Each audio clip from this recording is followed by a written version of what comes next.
ইংল্যান্ডে আসার পরে আমরা যেদিন ফার্স্ট পোস্টমাউথে আসি সেদিন আমরা এই নিডল থেকেই কিছু বেকারি আইটেম কিনি, কিন্তু সত্যি কথা বলতে সেদিন আমাদের এই খাবারটা খুবই খারাপ লেগেছিল খেতে।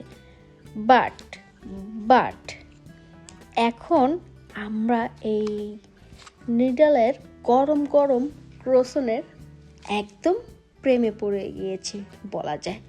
সুযোগ পেলেই আমি তো এই বেকারি আইটেম থেকে ক্রোসন খেয়ে থাকি।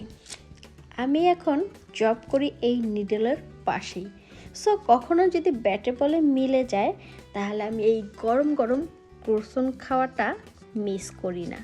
সেরকমই একটা দিন আজ। তবে আজকে জবে না, আজকে আমার ডক্টর দেখানো ছিল। ডক্টর দেখানো শেষ করে আসার পথে গরম গরম কয়েকটা ক্রোসন নিয়ে নিলাম আর খেতে খেতে বাড়ি চলে আসলাম। আমার তো খুবই ফেভারিট।